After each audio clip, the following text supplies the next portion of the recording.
YouTube, what is happening? Got a new video today on the Hinderer Eclipse. This is the latest and greatest Eclipse with the tri-way pivot with CPM 20 CV steel. This is the Harpoon Spanto in working finish. This is actually on loan to me from Blade Ops, so make sure you check out Blade Ops for Hinderer knives and other knife purchases out there. But more than talking just about this knife today, which is quite amazing, by the way, the action on these is ridiculous. It just falls right shut. So it's a fall shut action. I think this is the best action on a Hinderer that I've felt. Here's your little card here that all Hinderers come with, the tri-way pivot stuff, and who it was inspected by, which is always cool, I think. So, what Hinderer should you buy? That's the question. I've got 3 models here. These are my 2 personal knives. This one's on loan. I might buy it though, because I like it so much. So you kind of have an evolution here of Hinderer designs. The FireTac being his first tactical folder, the XM18, and the Eclipse.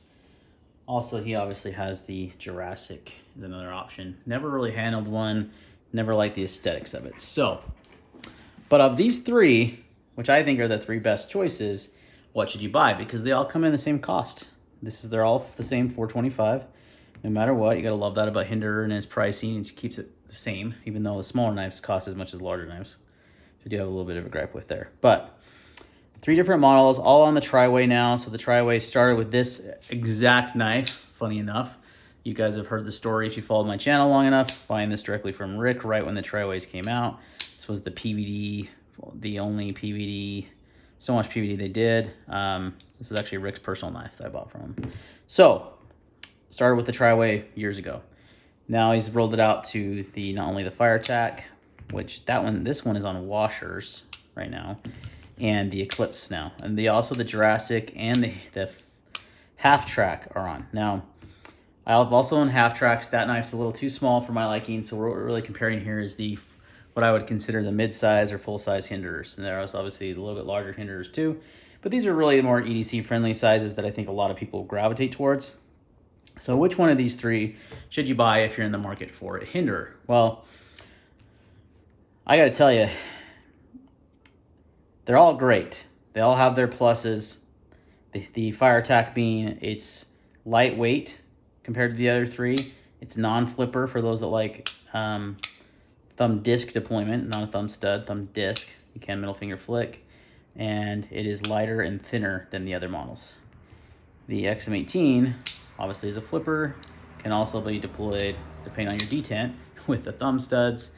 Available in many blade shapes. That is one kicker for the XM, is it's available in all kinds of blade shapes. Wharncliffe, Spanto, Harpoon, Bowie, anything you can think of.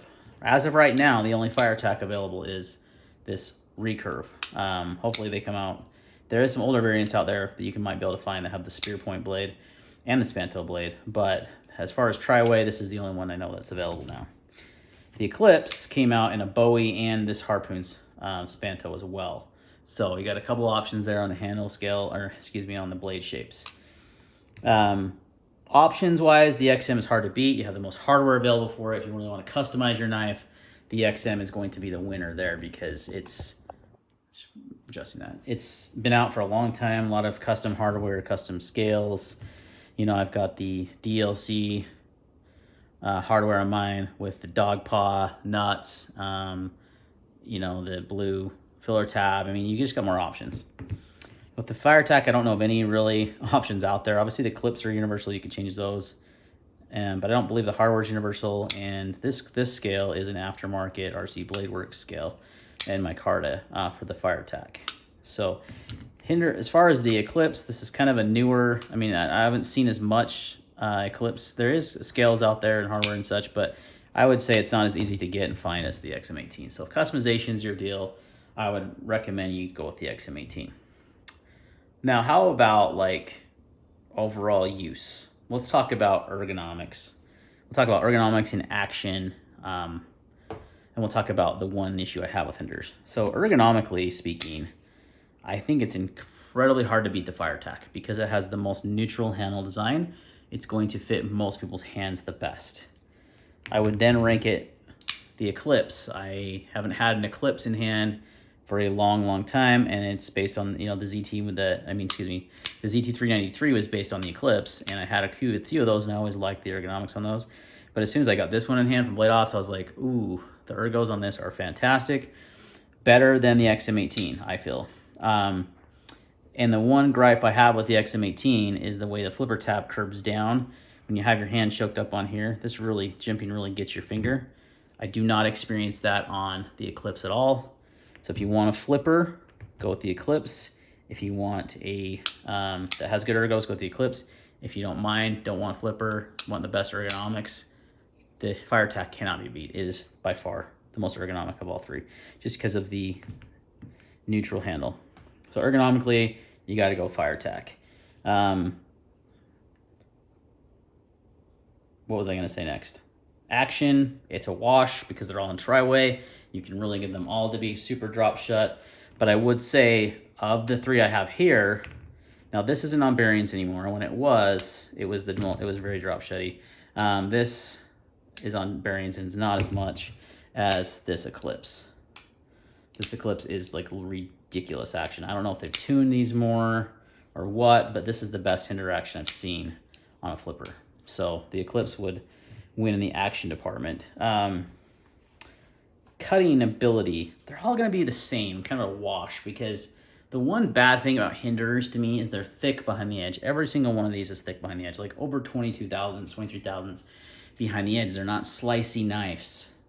Now, if you want, you can get a slicer grind on the XM18, and that might be, you know, the pick there because you have more options as far as your grinds are available. But overall, that's the negative on Hinderers, is that they just don't slice very well. They're not thin behind the edge. They cut things, but not as well as things that are slicier. Now, for EDC use, I've really loved the Wharncliffe blade shape, especially for tearing down boxes and such. That really excels at that. The Harpoon Spanto looks bad A and is awesome looking, but functionality-wise, not as good as the Wharncliffe or this slight recurve. The slight recurve actually cuts probably the best of the three. So, you know, maybe on that note, you choose FireTac because of the recurve blade. It's a slight recurve. It was easy to resharpen, had no problems on the Wicked Edge doing it. So it's not a very dramatic recurve. This, however, is going to be a pain to sharpen because of the way the grind hits this Spanto. It's not like a traditional Tanto where there's a kind of a definitive point. It just kind of rounds right here. What I've seen people do is just make this really wide, and it just kind of ruins the aesthetics of that. So if you're worried about sharpening, I wouldn't go with Harpoon Spanto. I'd go with Wharncliffe, honestly, the easiest one to sharpen, or the FireTac. One thing I will say about this is you do have a forward choil on the XM18, which some people like, some people do not. I tell you what, though, when you get your finger locked in there, that thing is locked in like bank vault. You do not have a forward choil on the Eclipse or on the FireTac. So another talking point that may persuade you to go XM18. I know this is a lot of information, guys, but really this is just my opinion, but I just thought it'd be a cool video to compare these three models of Hinderer, and if you had the money and you wanted to get into Hinderer, which one should you buy?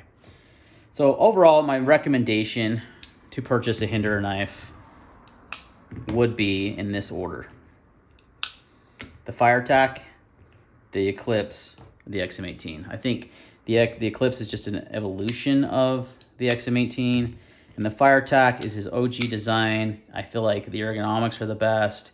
It's the lightest weight. It's slimmer in the hand. It's overall just a more EDC friendly knife. Now, if you look at these three next to each other, they're all pretty much identical in length. Really, where you're going to notice a difference is weight.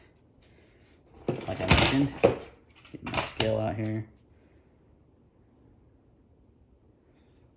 You can't see the scale. Let me shift this over. 0. So the FireTac is right at 4.1 ounces. These are going to be closer to 5. well, over 5.4 ounces on the Eclipse, 5.3 ounces on the XM18. So that's a huge difference, guys. 4 ounces on the FireTac, that is a really, really good weight for EDC. That's another reason why I choose that. Also, and because of this is one reason why it's lighter weight, it's thinner. It's under a half inch, 0.46 inches wide, versus these are gonna be over a half inch, 0.5355. And I think the Eclipse is a little bit skinnier. Yep, 0.533, a little bit thinner than the XM18, but obviously the FireTac is the thinnest of the three. So for me, and I think a lot of people would agree with this, unless you really want a flipper, you gotta go FireTac. I think it's the best choice overall for EDC. Again, second choice would be the Eclipse, and third, unfortunately, is the XM18. It's just kind of evolved from these designs. So anyways, guys, let me know your thoughts. Let me know your thoughts about Hinderer knives. Any questions you have on Hinderer knives, what you think, what would be your top pick for your choice for Hinderer. Thanks for watching again. Thanks for Blade Ops for providing the Eclipse for this video, and we'll see you on the next one.